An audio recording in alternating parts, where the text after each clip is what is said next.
Алтыншы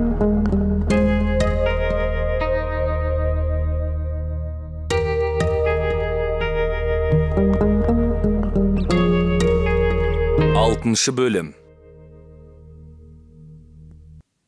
Ұйқың қанды ма? Таза ауада рахаттанып ұйықтадым. Шыңғыс, балам, үнемі асығасыңда жүресің, келгендеріңнен қайтқандарың тез. Саған сыйлық, игілігіңе кие қой. Рахмет, Айша тәте. Тұп-тура ертең кездесуге кейіп бар. Балық аулап атқа мініп демалмадыңдар ма? Әкел шай құйын. Апа, біз кетейік, шынымен де жұмысымыз көп, қалада тірлік көп. Папам дует қойып быстырайық. Жолыңа тамақ сап берейін. Кешіріңіз, біз жүрейік. Жоқ, керек емес. Сөмкеңді әкел. Келіп тұр, балам. Мына жер керемет екен, келіп тұрамыз. Жақсы жолдарың болсын.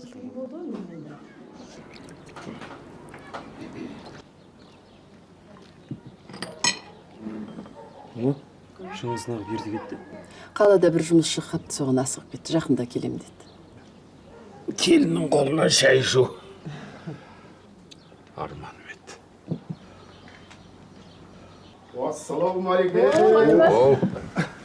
Отыра ғой, отыр. Қалайсың? Ассалаумағалейкум. Қалайсың? Қалайсың? Рахмет. Аман есенсің? Бәрекелді. Келін түсіріп, қолыңыз зарды ма? Ереке, Алматыға жүріп барам. Қоштасып кетейін деп едім. Жақында жауап сөрені бәне. Өзіміздің ауылдың баласы Қасымды шығарам. Қасым кім еді? Қасым шеге баяғы марқұм Ермұраттың ұлы ғой. Е. Мына турнирден өтсе, сборныйға кіреді. Өте талантты бала. Жеңіспен аралды. Рахмет ереке. Айбар аға, қалаға барасыз ба? Мен сізбен жетіп қалайыншы. Жарайды. Папам ренжімеңіздерші, мен институтта шаруам бар еді. Бұларың не? Біраз болмадың ба? Кейін тағы да келем ғой, ренжімеңіздерші. Осылардың шаруасы өтпейді. Айбар, қуанышқа көз қырғын салып жүр. Осы бала үйленсе жақсы болар еді. Уайымдамаң жеңіш. Жақсы, тәуір жігіт. Сәл қыз балығы бар. Есегенде басылады ғой. Айтқан кез. Қалайсың, Шайдан. Рахмет. Одан кейін де бірге жұмыс істейміз. Тұп-тура солай деді. Шыңғыспен келіс, содан соң жұмысты жалғастырамыз. Бір беткей адам екенін білесің ғой. Түсінсеңші, оның айтқанын орындасақ жетеді. Өзің де білесің ғой, ол ақшаға күні қарап қалған жоқ. Ақылға сал. Шыңғыс. Мен де бір бетке адаммын. Сонша еңбектеніп жасаған жұмысымды кім көрінгенге бере салуым керек пе? Не үшін? Ол мені кемсіткісі келе ме? Күшін көрсетпекші ме? Өзіне керек сол ғана. Ол ақмақ емес. Келіспейтінімді біліп тұр. Бұйырғаны болар. Бірақ не болса да мен келіспеймін. Айттым бітті. Өзің ойла, қазірден бөліскен оңай болады. Бұлайша айтқанда бүгін бір қадам шегінсең, ертең 5 қадам алға жылжисың. Біз әлі жаспыз, Шыңғыс. Өмір алда әлі талай шаруаны тындырамыз. Түсінесің ғой. Сайып келгенде мұны шешетін өзің. Менікі тек ескерту ғана, әлбетте. Ал оған Шыңғыс түсінгісі де, тыңдағысы да келмейді деп айтып бар. Айтар жауабым біреу ақ. Біреу. Жоқ. Мен үшін төлемей қой. Шыңғыс, ақшаңды алып кет. Не деген адам өз? Лекцияны тыңдай отырып сендер, балалар, түсінген боларсыңдар. Осы күнге дейін жекпе-жек әлемінде өзіндік бір құрылымы әлде болса айқындалып келеді. Жақсылап, ұғып алыңдар. Екінші қайталап жатпаймын. Сізбен сөйлесуге бола ма? Қазір келем.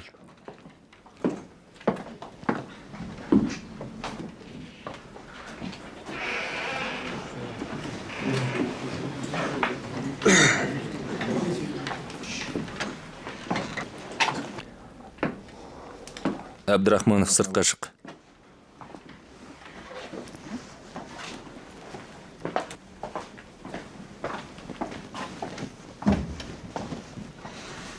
Әбдірахман Қуаныш деген сен бе? Иә. Біз қылмыстық істі тергеу полициясынанбыз. Не болып қалды? Қолыңды бер. Тұра тұр, не болған түсіндірсеңші. Сол жақта түсіндіреді, кеттік. Тұра тұр, қайда апарасыздар? Тоқтасаңдаршы. Сізді мұнда неге алып келгенімізді білесіз бе? Жоқ. Сіз Қазақстан Республикасының қылмыстық кодексінің 96 бабы 1 тармағы бойынша қылмысқа қатысы бар деген айыппен тергелесіз. Қысқасы, кісі өлтірген деген күдікпен. Кісі өлтірген? Бұл туралы не айтарың бар? Мен ештеңе де білмеймін, аға, хабарым жоқ. Рас. Қылмыстық іс жүргізу кодексінің 68 бабы 7 тармағына сәйкес, сіз өзіңізді қорғау үшін адвокат тілмаш жалдай аласыз. Өзіңе қарсы келіп қалатындай артық ауыз сөз айтып қойма. Саған адвокат керек пе?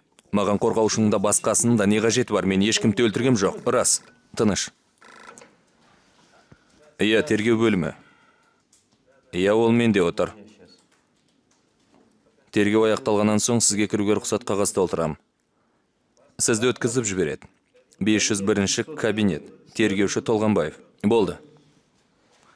Міне қағаз бен қалам, арыз жаз.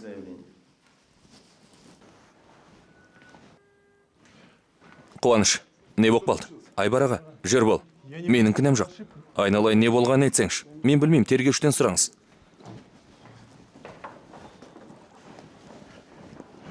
Бұл менің інім еді. Ол не істеп қойды? Айтыңызшы. Кісі өлтірген деген күдікпен тергейміз. Әзірге 3 күн қамауда болады. Қайдағы кісіні өлтірген, ол кінәлі емес. Кінәсін тергеу жұмысы анықтайды. Не керек етесіз? Арыз жазыңыз. Мен қол қойып берем.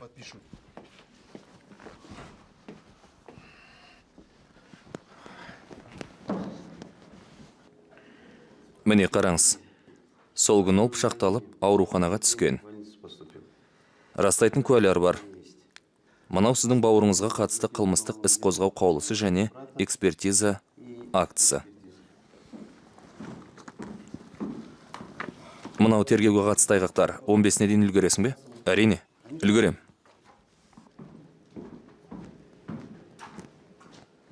Ертең прокурор санкцияға қол қояды. Оған шүбәм жоқ. Сотқа дейін түрмеде отырады. Түсінсеңізші, оның кінәсі жоқ. Оны көре жатармыз. Сізге айтар ақылым, жақсы адвокат табыңыз. Сөйтіңіз. Бір таныс дәрігердің айтқаны бар. Құрттар ішекте ғана емес, жүректе де болады деген. Иә. Тамақтың алдында қол жуу керек. Білесің бе, ол қан арқылы да, ау арқылы да енеді. Сөйтеді. Жетер.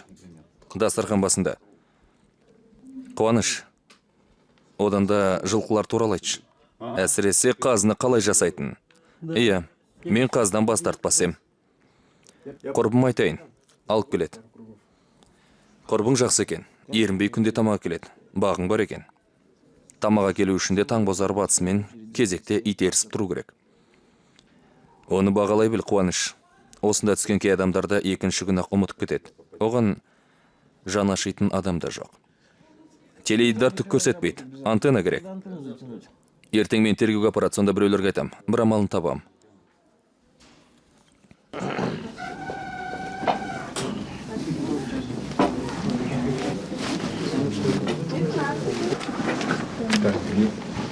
Лаура. Сәлеметсіз бе, Ерсайын аға? Сәлемет бе, сен қайдан жүрсің? Мен Қуанышқа тамаға келіп ем. Бұл Шыңғыс, үлкен ұлым. Ал бұл Лаура. Саған айтқамын. Өте қуаныштымын, сіз жайлы естігемін. Қуаныштымын. Қазір адвокатпен кездесем. Тағы айтарыңыз болса, айтыңыз. Жақсы. Иә. Әкем екеуміз осындамыз. Міне шығамыз. Әке адвокат келді. Заттарды өзім бере салайын. Жоқ. Бере салыңыз, бәрін бірге қосып берейін. Әкеліңіз. Жарайды, жақсы, рахмет. Біз қазір келеміз. Жақсы.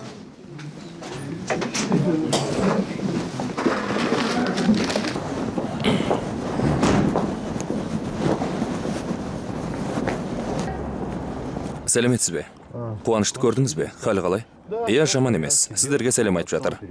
Иә. Сәлеметсіз бе? Сәлеметсіз бе? Куәгердің айтуы бойынша бұл протоколда жазылған. Үшеу бір адамды жабылып соққан. Иә, қатты төбелес болған. Сосын пышақтасқан. Жәбірленушінде пышақ болған. Содан соң оны мәшиненің артына салып әкеткен. Сөйтіпті. Ал бұған Қуаныштың қандай қатысы бар? Куәгер біреудің Қуаныш деп айтып жатқан, естіген әрі көрген, бірақ арт жағынан. Бұл шындыққа жанаспайды ғой. Ең басты шындық қала сыртында пышақтап өлтірілген адамның мәйіті табылған. Оны өлтірген уақыт пен Қуаныштың пышақталып ауруханаға хабарласқан уақыты сәйкес екені анықталған. Ол біреулермен төбелескенін жазып берген.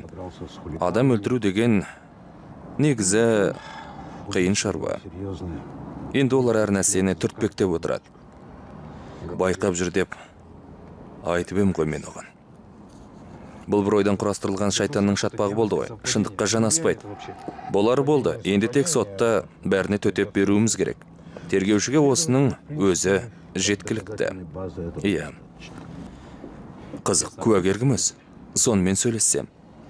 Онымен жолға алмаймыз. Өзін қорғаған болып сотқа да келмеуі мүмкін. Өйткені бәрін шешетін соның айтар сөзі. Солай.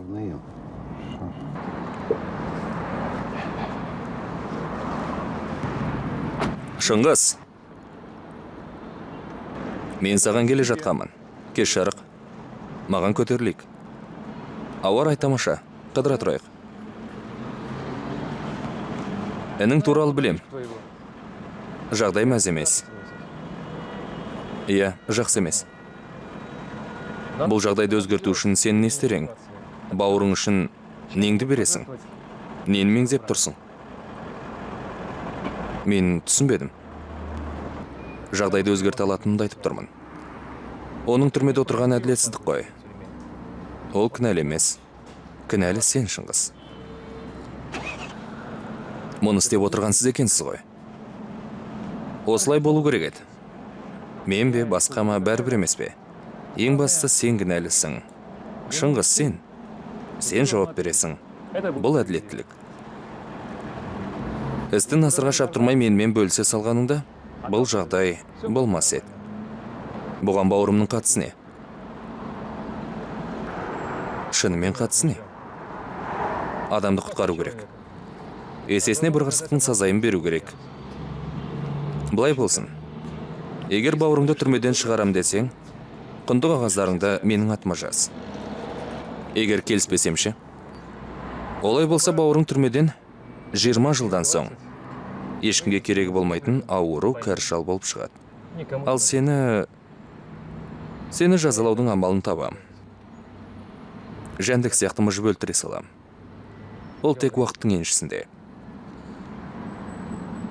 Сөзіңіздің дәлелі неде? Ертең куәгер өз айтқан сөзінен өз айнып, қателесіптін дей салады. Сонда қуаныш ақталып шыға келеді. Тек Шыңғыс, менімен ойнаушы болма. Әйтпесе ойыннан от шығады. Өзің де жақсы білесің.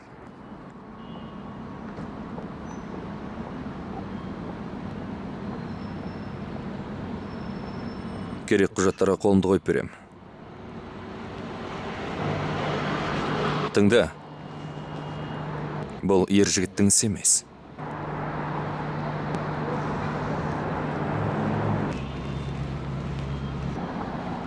Сен мені үйретпей қой. Айтқанымды жасады. Жолыңнан қалмай жүре бер.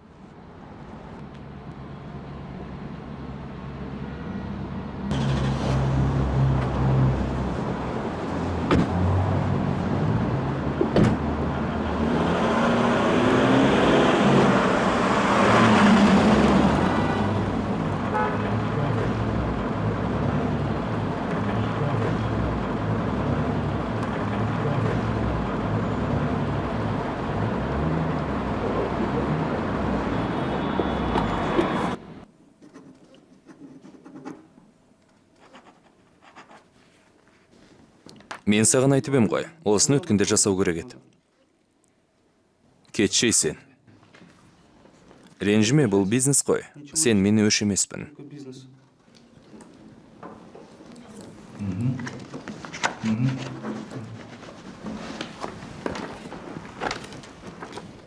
Бітті, Теміржан Сәкенович. Құжаттың бәрі дұрыс. Айтқандарыңды орындадым. Енді хабарлас.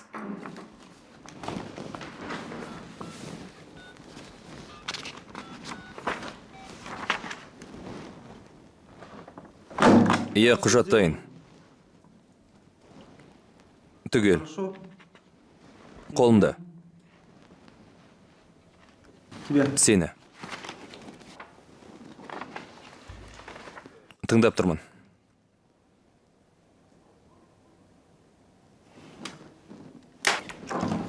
Жұмыс бітті. Кездескенше.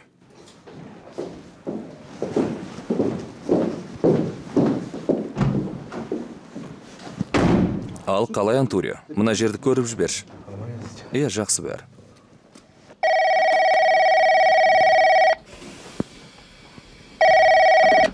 Алло? Иә, қазір.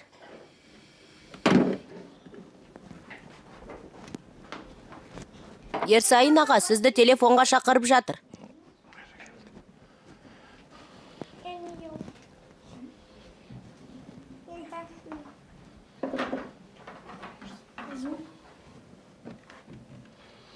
Алло. Айша. Мен ғой. Иә, Шыңғыс келісіпті ғой. Алла қаласа бүгін шығарады. Уайымдама, бәрі жақсы болады. Жарайды. Жақсы.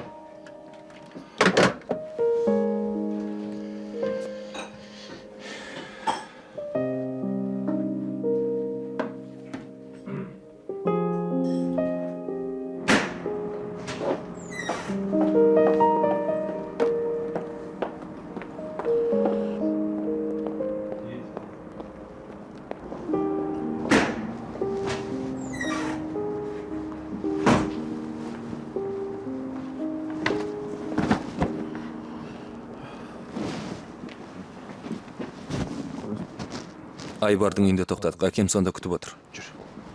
Өмірде бәрі болады. Жігіт болғаннан кейін бәрін көтеру керек.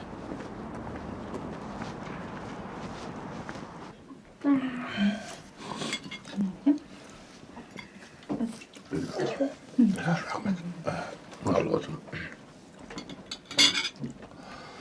Мамаңа телефон соқтың. Я звондадым. Сен ауыл жаққа барып қойсаң ғой сен демалып. Шынымды айтсам, туысқандардың алдында ыңғайсыздау болып тұр. Кішкене біраз уақыт өтсінші, сосын барайыншы. Өзің біл. Мен онда папамды үйге апарып тастайын. Үйден бір қадам аттап басып шығушы болма. Осыда жетер. Қалыңдықты осында келіп тұрсың. Келін баланы қашан көрсетесің, әкеліп таныстырсаңшы. Жеңгеңе таныстырып дегенде бұны көрейік те, а?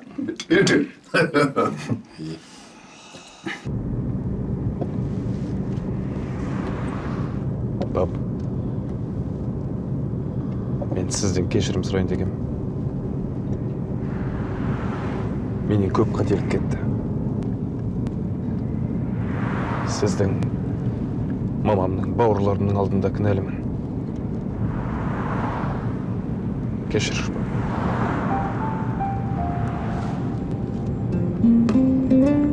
Жарайды балам. Бәрі жақсы.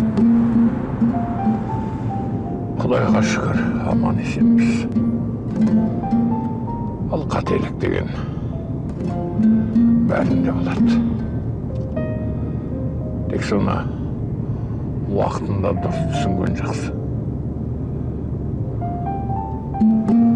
Ал өзің не істейміз? Мені уайымдамаңыз, папа. Бәрін басынан бастаймын.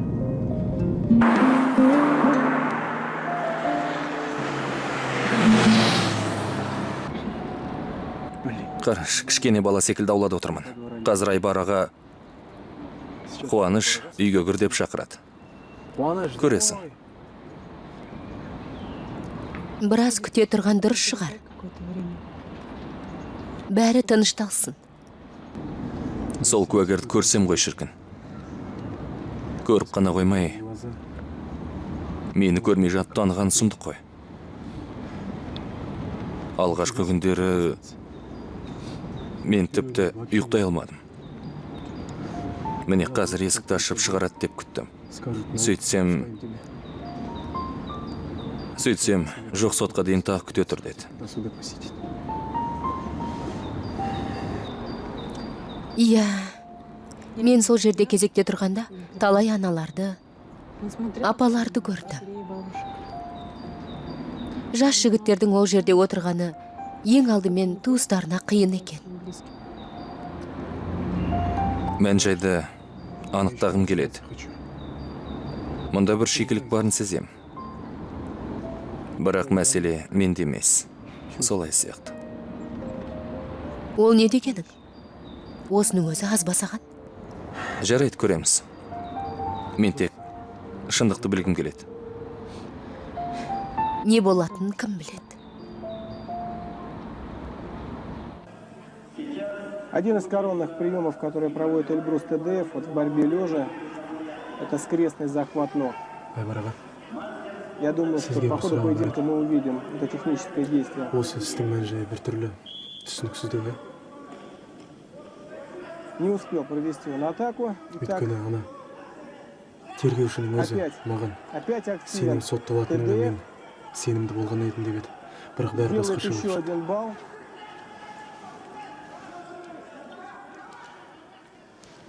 Қуаныш, сен не?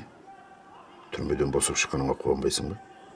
Жоқ, Вот посмотрите, какая Айбар интересная аға, завязка. Вот сейчас может перехватить шыныңыз айтыңызшы, инициативу шыңғыс мен үшін төледі ме? Растянул захват своего соперника и Қуаныш. самому нужно дотянуться до ноги. Бұл оңай шаруа емес. Бауыр деген шыңғыстай ақ болар. Ол сені жақсы көреді. Ол сені сатпайды да, жалғыз да қалдырмайды. Уже себя не Ал енді ақша төледі ме, төлемеді ме, ол басқа әңгіме. упустил руки и посмотрите. Адам баласының тойымсыздығына қайран қалам. И это туши. Қолынан келсін келмесін, бәрінде алып қалғысы келеді, басып қалғысы келеді. Қамшының сабындай қысқа ғұмырда Будет положен на адамгершілік ар-ұяттан аттамаған ғана жетсін. Әр адамның ғұмыр кітабы болады дейді. Жақсылық та, жамандық та соған жазылады. выбрали наши борцы и, конечно, Түптің түбінде бәрімізде бір жауапқа тартылатынымыз хақ. посмотрим с другой точки этот момент. Да, растянул своего Қысқасы сен соперника, бұл істің қалай болғанын білмей-ақ қойғаның жақсы. фаворитом в этой встрече. Ойна, күл, сайранда, Опять-таки оговорюсь, үйлен, начало, что әке-шешеңе немере сүйгіз. Ал бірақ шыңғыс туралы ешқашан жаман ойлама. фаворитом встречи считается. Сенің бауырың Более опытен. нағыз ер жігіттің өзі. Хорошо поставил на пяточку соперника, прихватил голеностоп и прошел к ноге. Сейчас, я думаю, Мұны достаточно істеген адамды труда мен бәрі чтобы табам. перевести Джамсо в партер, Жауабын да, адам. кинул его на ковер. И я думаю, что заработает. Біреуге өлім тілеме, өзіңе өмір тіле. Постарается сделать больше, перевести в опасное Мен саған положение россиянина. кек қайтар деп отырғам жоқ. Ой, сен осы зорға дегенде босатып алып шықты. Маджапов, Ал сен болсаң тағы да соған барғың келеді. Ұмтылып отырсың со жақ. правую ногу сдерживает соперника, Кінәлі адамдар міндетті түрде жазасын алады. избежал опасного Ол уақыттың еншісінде. Қуаныш, айналайын. Өз болашағыңды ойласаңшы. Один из коронных приемов, который проводит Эльбрус ТДФ вот в борьбе лежа, это скрестный захват ног. И от оппонентов боевого духа. И посмотрим, сумеет ли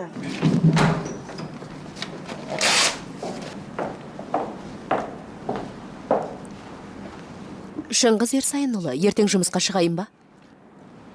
Мен шықпаймын. Айтпақшы Гаухар, естелікке мына сыйлықты қабыл алыңыз. Бірге жұмыс істегеніме қуаныштымын. Рахмет сізге, жолыңыз болсын.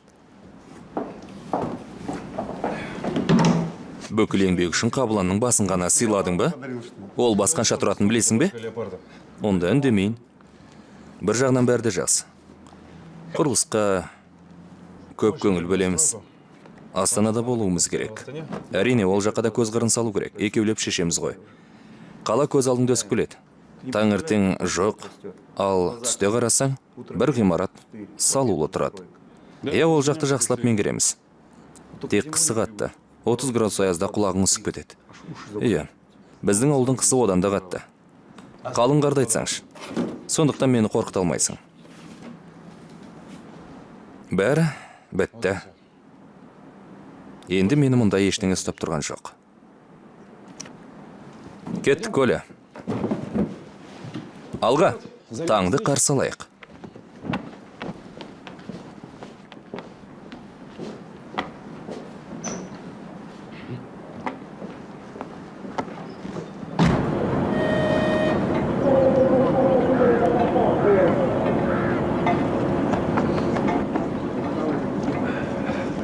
ұшақпен неге ұшпадың? Топ болып пойызбен жүргеніміз дұрыс.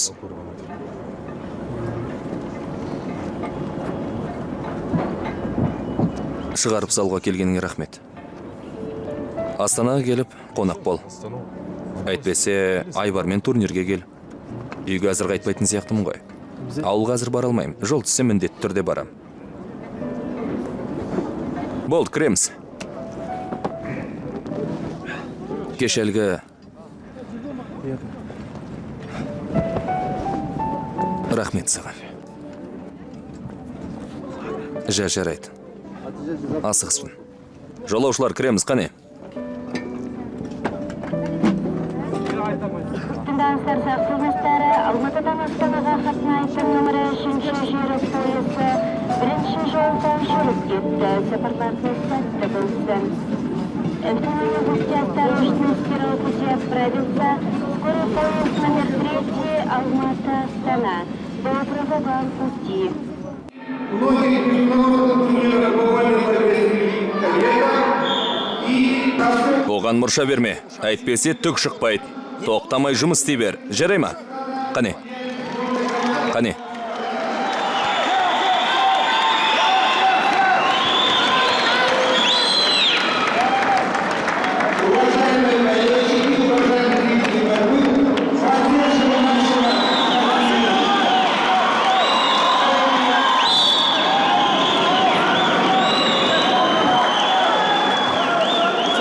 Қасым, алға. Аяқ деймін. Қане? Жіберме.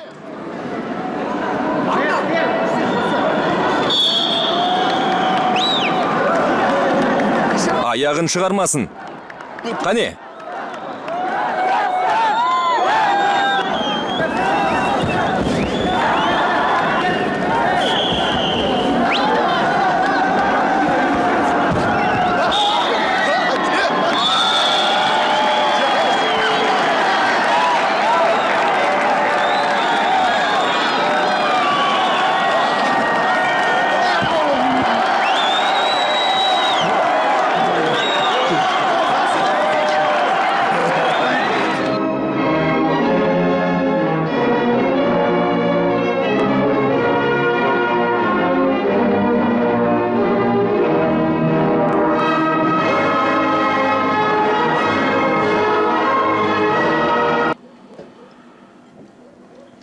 Марат, үлкен той керек жоқ. Орташа жасасақ та жетеді дейді. Тойдан кейін жібек екеуі кетпекші. Қайда? Қалаға ма? Жоқ. Маңғышлақ па, Атырау ма? Сол жақта жақсы төлейді дейді ғой. Дұрыс екен. Әбеке, мынау Айша екеуміздің балалардың тойына деп біраз ақша дайындап едік. Ереке. Жоқ, әбеке, ал. Балаларға мүмкін өзіңіз берерсіз. Жоғый, тойға жаратасың. Біздің көмегіміз. Рахмет, Ереке. Ой, салтанат деген. Сәлеметсіз бе? Сәлеметсің ба? Қалың қалай?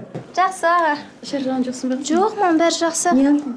Нан алдым тағы да, маме макаронда салдым. Тоққа жоқсың ба? Жоқ, қас киімді ауыстырып келейін. Келіп шайын. Аха. Бақыт қайда? Ол кеше Ақтаймен бірге бораннан кейін жылқы жинауға кеткен. Түнде келмесе, Алексейге айту керек, ол барып қайтар. Ол бір снег охота алған. Бір жақсы нәрсе көрінеді.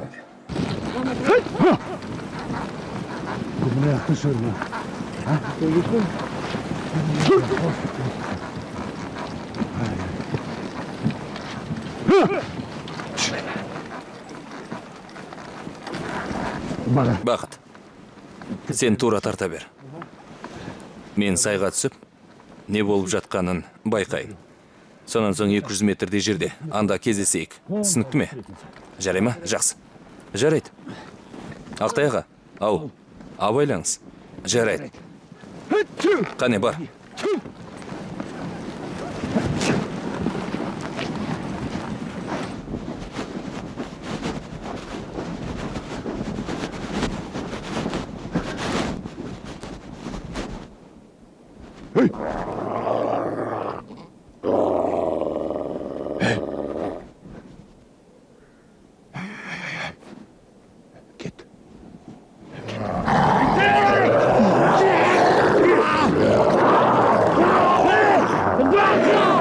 аға, бақыт!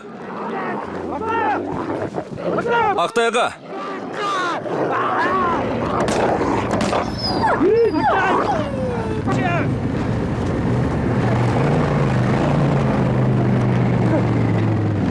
Ақтайға қалайсыз? Бәрі дұрыс, аманмын. Қолым.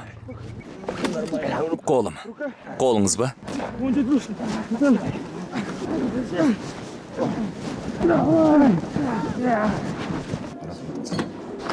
Міне біздің батырымыз. Сәлеметсіз бе? Амансыз ба? Қалайсыңдар? Ал жақсы айналайын. Сәлеметсіз бе? Жақсы. Аға қалай? Жақсы ма? Мынау Карина. Сәлеметсіз бе? Газеттен Саламатсыз ба? сен туралы очерк жазамын дейді. Біздің кейіпкеріміз Ақтай осы. Қасқыр шапса да бір өзі бәрін жайғастырады. Сондықтан міне, Мәссаған. танысып қойыңыз, сұрағыңыз.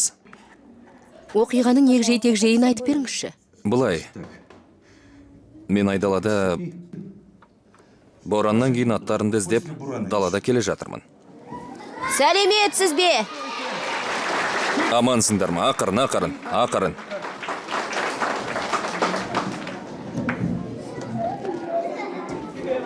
Біздің құрметтіміз, үлкеніміз Ақтай мен түлегіміз Бақыт сіздерге далада аттарды құтқарамыз деп қасқырларға қарсы тұрғандар туралы айтып береді.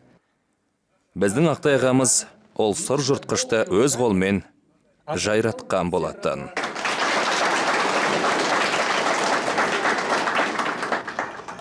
Рахмет. Ақтай аға, қайда барасыз осыдан ағайын? Жарайды. Рахмет. Шынымды айтсам, үшінші қасқырда болған. Алексей болмағанда біткен жеріміз сол еді. Алексей Михайлович құрылыстың қарқынын ұнамай тұр. Күнде ертеңмен әлі жүрсіз. Мына жерге ұстататын темір байламапты ғой. Нақты бітіретін уақытыңызды айтыңыз. Қай кезде аяқтайсыздар? Арғы күніме қашан дайын болады? Бәрін айтыңыздар. Түсінікті ме? Кешіктіріп жатырмыз әрине. Ұзағырақ жүріп қалдық ау. Айыптымыз. Алло, иә, бұл кім? Сәлем. Не керек? Қойш, солай ма? Түсіндім, жақсы.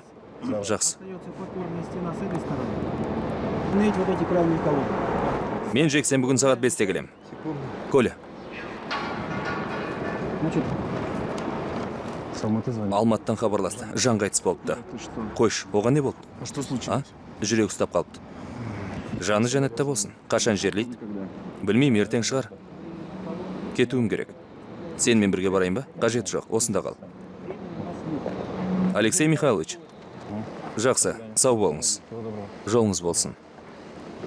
Жақсы.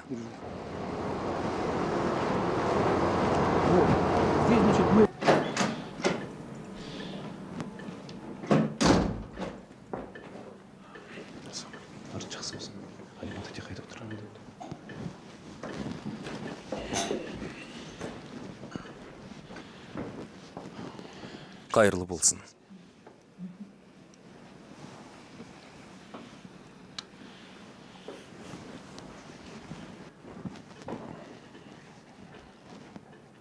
Жаны жәннатта болсын. Қайырлы болсын. Арты қайырлы болсын.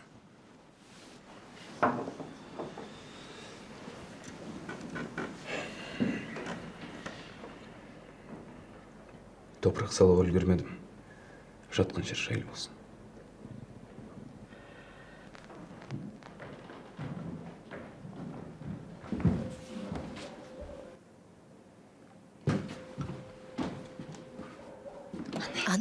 Анел, қайда кеттің? Қазір келем. Міне, біздің қашан кететінімізді бір Құдай біледі. Солай, бір апта бұрын бәріміз бірге мерейтойға барып ек. Әзілдесіп, би билеп еді. Ақырғы рет бой жазған екен қой.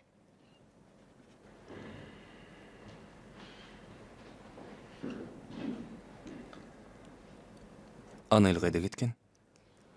Осы маңда болу керек. Ас үйде шығар. Жақсы жұмыс деп оқиды. Шыңғыс, соңғы рет жан екеуің ренжісіп қалғандарыңды білем. Егер артық кеткен жері болса, кешіре көр. Тәте бәрі ойдағыдай. Оған ренжіп жүргенім жоқ. Астанадасың ба? Астанадамын.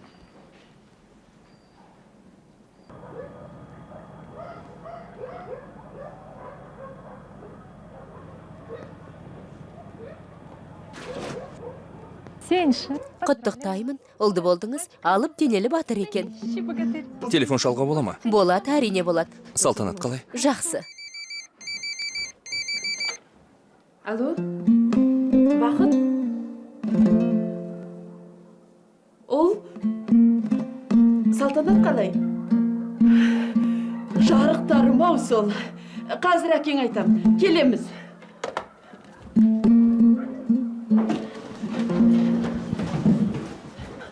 Немерелі болдық. Ол бау берік болсын. Тәуба, Құдайға тәуба. Ау, не қыптыңыз? Барайық. Мынау не? Рұқсат бекен.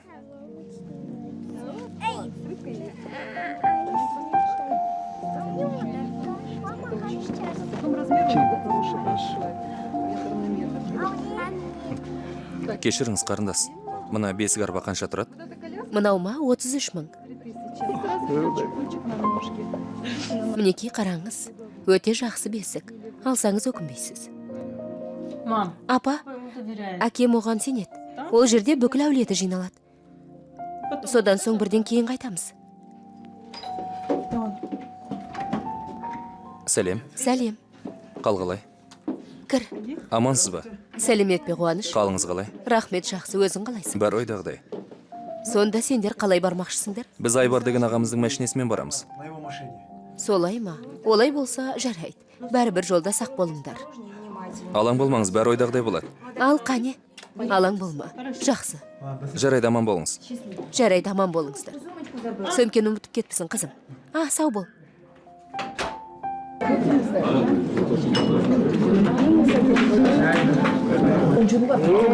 Аспенмен бірге басып кеттім.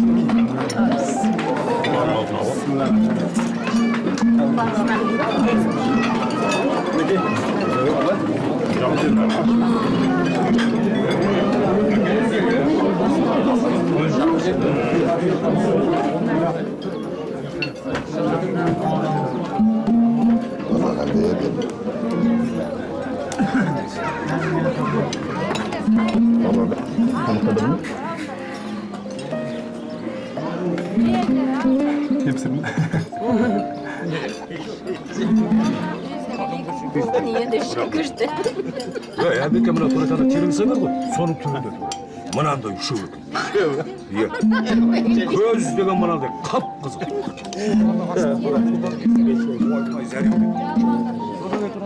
Жоқ, болды, жақсы, жетім, рахмет. Қысылмасаңшы. Чыны. Көйлет жеп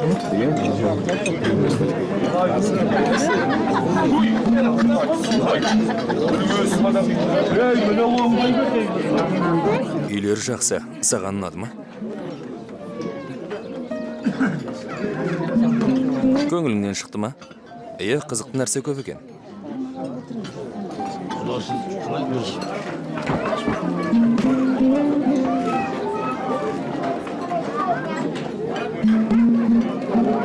Мынау шілдехана тойында біраз отырдық, көңіл көтердік. Жақсы тілектер айттық дегендей. Ереке, енді кел демек, бар, кет демек, жоқ деген. Сіздің де бір лебізіңіз тыңдайық. Рахмет, рахмет айттым. Ал енді түсінген жанға нағыз қуаныш деген осы ғой ағай. Үй салсақ та той жасаймыз. Мәшін алсақ та қуанамыз, пәндәміз ғой. Жұмысқа тұрсақ та қуаныш. Енді осының бәрін жасайтын адам келіп отыр өмірге. Атасына бара Бісміллә. Аллахның сыйы ғой болсын. Тәубә, шүкір дейін. Атаның ғана емес, адамның баласы болғайсың құлшағым. Азат елге әрбір адам, әрбір бала қымбат. Осындай сөзді айтқан Абайдың атын. Азан шақырып қойған есімін неге бермеске? Абайдан дана кім бар қазақта? Ендеше атын Ибрахим қойдым.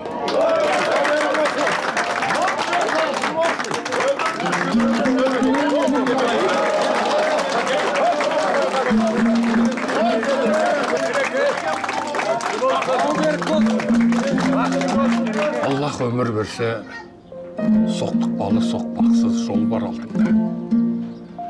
Ақылы мен қайратына сенген, иманы жолын ашқан, парасатты болғайсың бе бөгім. Жақсыны жанына жақын тұтқан көпшіл бол. Даламдай дарқан, тауымдай заңғар бол, Ибрахим.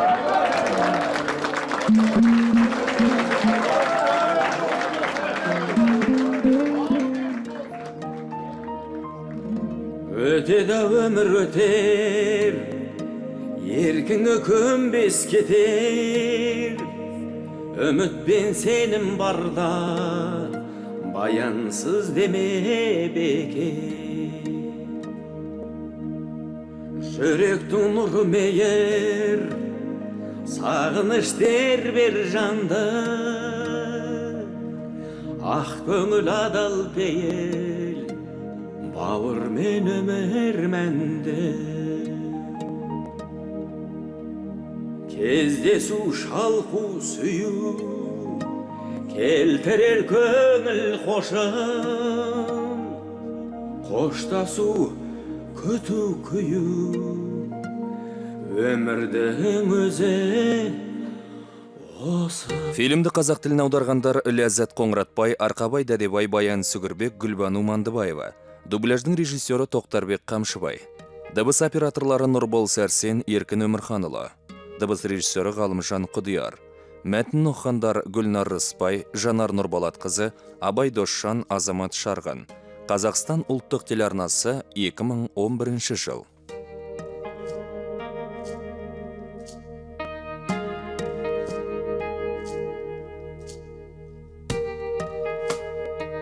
Thank you.